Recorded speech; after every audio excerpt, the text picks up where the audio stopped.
श्री माना कल्याण। भगवान शिव की आराधना का जो मास है वो श्रावण मास है। सावन मास में भगवान शिव जी को रिझाने के लिए हम व्रत करते हैं, उपवास करते हैं, भजन करते हैं, कीर्तन करते हैं, मंत्रोच्चार करते हैं। भगवान शिव भोलेनाथ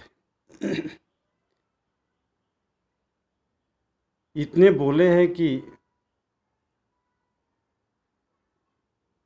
कोई उनको याद करता है, उनकी भक्ति करता है, तपस्या करता है और कुछ मांगता है तो देने में देरी नहीं करते। मांगने वाले की योग्यता अयोग्यता को देखते ही नहीं। मेरा भक्त है, उसने मांगा है, मुझे दे देना चाहिए। हालांकि हमारे पास कोई मांगने के लिए आता है तो हम उसकी योग्यता और अयोग्यता को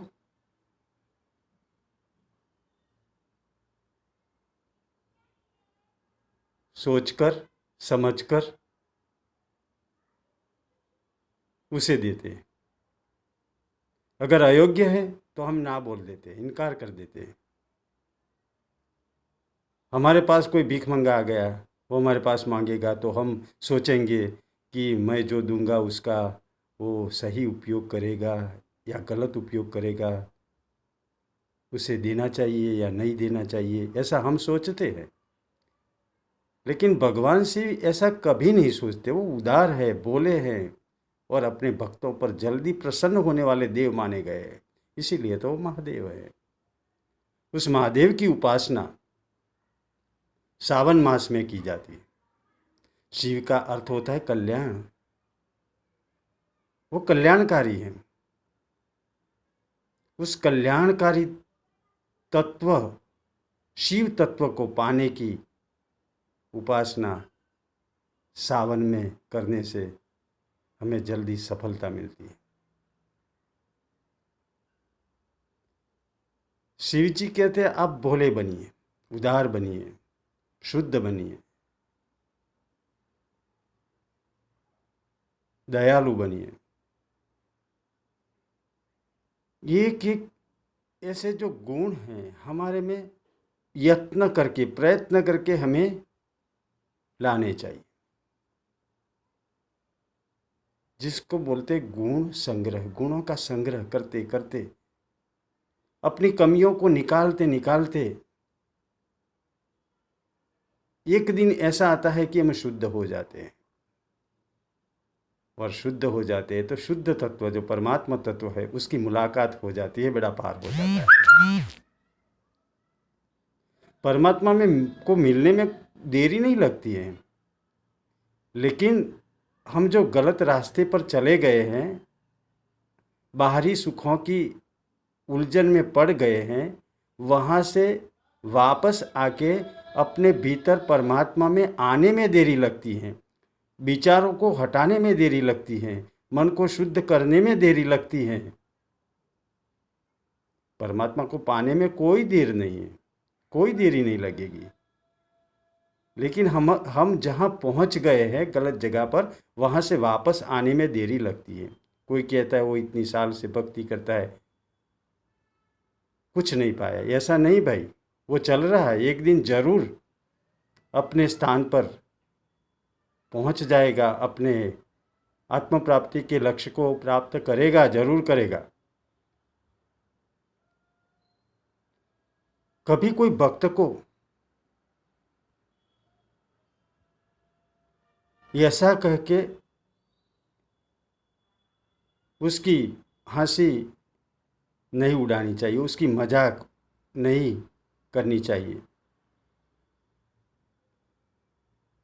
कि उपवास करता है, इतना सारा खाता है, क्यों उपवास रखता है। ऐसा कभी मत बोलना। एक बात सोचो, वो जो अन्न है, जो दाल चावल आदि जो है, उसके अलावा जो और चीज़ है जो उपवास में खाई जाती है वो खा रहा है, आप उसे धन्यवाद दो कि कम से कम एक दिन तो वो दाल चावल और रोटी से अपने आप को भराली जो चीज़ें हैं उससे वो संतुष्ट हुआ है और उसने फलाहार किया है। हम ऐसा फलाहार करके नहीं रह सकते, वो फलाहार से रह सकता है, फलाहार से अपने आराध्य की उपासना करता है। तो हमें धन्यवाद देना चाहिए कि हमसे नहीं होता उपवास, तू कर रहा है, अच्छी बात है। तो उसका हौसला बढ़ेगा, उसे भक्ति में प्रोत्साहन मिलेगा। भक्त को कभी नासीपास मत होने देना चाहिए। भक्त की भक्ति बढ़े ऐसा यत्न करने से भगवान प्रसन्न होते हैं, और भक्त की भक्ति में रोड़ा डालने से, उसे रोकने से पाप लगता है। भक्त को प्रोत्साहित करो। कोई भगवान की बात सुनाता है तो उसे प्रोत्साहित करो। आजकल क्या है, कोई तक दिनादिन ऐसा कुछ सुनाता है, कोई अश्लील बातें सुनाता है, हम प्रोत्साहित करते, लाइक करते, सब्सक्राइब करते हैं, वेल डन ब्रेवो ऐसा लिखते हैं, वंस मोर ऐसा बोलते हैं। अरे क्या है यार, वो कहाँ ले जाएगा आपको पता है? वो आपको आत्मा की ओर नहीं ले जाएगा, भगवान की ओर नहीं ले जाता है। वो तो आपको भटकने वाले रास्ते पर ले जाता है। जो हमारा लक्ष्य है उससे जो भटकाता है, हमें जहाँ जाना है वहाँ से जो भटकाता है, उसको हम शेयर करते हैं, उसकी बात को लाइक करते हैं, सब्सक्राइब करते हैं, तो हम उसे सहयोग दे रहे हैं कि तू और ज़्यादा ऐसा कर ताकि लोग भटक जाए। तो अच्छा नहीं है भाई, ये समाज की सेवा नहीं है। अच्छे विचार है उसको फैलाते हैं, उसको शेयर करते हैं, उसको लाइक करते हैं, सब्सक्राइब करते हैं। तो भगवान का जो कार्य है, भगवान का कार्य क्या है आप ऐसा पूछोगे मुझे। भगवान का कार्य ये है कि ये जीव जो भटका हुआ है वो शिव तत्व में आ जाए, अपने आप में आ जाए और प्रसन्न हो जाए। अपने जन्म का जो लक्ष्य है वो लक्ष्य वो प्राप्त कर ले। जो भी हम करते हैं उसका लक्ष्य होता है। तो भगवान ने जो किया, भगवान ने हमें जन्म दिया तो उसका भी लक्ष्य तो होगा ना। तो उनका लक्ष्य है कि आप अपने में आ जाओ, आत्म साक्षात्कार करके मुक्त हो जाओ। तो मुक्त करने वाले जो हैं उनको सहयोग करता है तो भगवान प्रसन्न होते हैं। बंधन में डालने वाला है उसको जो सहयोग करता है, जो शैतान का काम कर रहा है, उससे भगवान प्रसन्न नहीं होते। मान लो कि आपने एक बगीचा बनाया है, गुलजार बनाया है, उस बगीचे की शोभा बढ़े ऐसे पौधे कोई लगाता है तो आप प्रसन्न हो जाओगे। और पौधे का एक टहनी भी तोड़ता है और आप देख लेते हो तो आप उसे डांट फटकार करते हो, डांटते हो, क्यों ये कर रहा है, तेरा बाप का बगीचा है, क्यों ऐसा करता है। ऐसे ही भगवान का एक बगीचा है, और भगवान के बगीचे में सत्संग के पौधे और सत्कर्म के पौधे जो लगाता है उसको देखकर भगवान प्रसन्न हो जाते हैं। और सद्विचारों को उखाड़ कर फेंक देने वाली बातें करता है, संस्कृति को उखाड़ के फेंक देने वाली बातें करते हैं, धर्म के विरुद्ध की जो बातें करते हैं, उनको देख के भगवान डांट फटकार लगाते कि ये क्या कर रहा है, गलत कर रहा है। तो आप अपने आप में आने की कोशिश करो। ये सावन मास में, सावन महीने में जो भगवान की भक्ति करता है, शिव की भक्ति करता है, वो कल्याणकारी शिव को प्राप्त हो जाता है, प्राप्त कर लेता है। मरने के बाद ये प्राप्त होगा, ये बातें पे विश्वास नहीं करना चाहिए। जीते जी हमें मुक्ति का अनुभव करना चाहिए। मरने के बाद ये होगा, ये करेंगे, वो मिलेगा, वो मिलेगा, ऐसा किया है तो वो मिलेगा, अगले जन्म में वो मिले। अरे क्या यार, ये क्या बात हुई?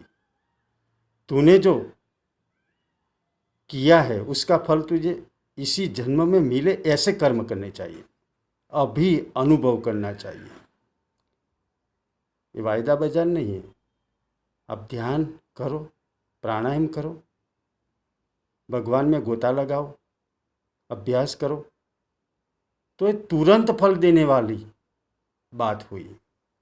और सावन में तुरंत फल मिलता है, उपवास का फल मिलता है, व्रत का फल मिलता है, ध्यान साधना प्राणायाम का फल मिलता है, प्रार्थना का आरती का फल मिलता है। इसीलिए तो लोग आरती करते हैं, साधना करते हैं, ध्यान करते हैं, भजन करते हैं। टाइम पास करने के लिए थोड़ा करते हैं, उनको कुछ मिलता होगा ना। आप बाहर से ऐसा सोचते हैं कि उन लोगों को क्या मिलता होगा, तो तू ऐसा करके देख भैया, तो आपको तुझे भी पता चलेगा क्या मिलता है। ये माला जपता है उसको क्या मिलता है, वो आरती करता है क्या मिलेगा। उसे जो मिलता है वो तुझे नहीं मिल रहा है, क्योंकि तू ऐसा कर नहीं रहा है। तू भीतर की ओर चल, अपने कदम आगे बढ़ा और देख कि भगवान की भक्ति में कितनी मस्ती है। तू उसका होकर देख जरा, शिव की भक्ति में क्या मस्ती है उसका होकर देख जरा। ओम आनंद, ओम शांति।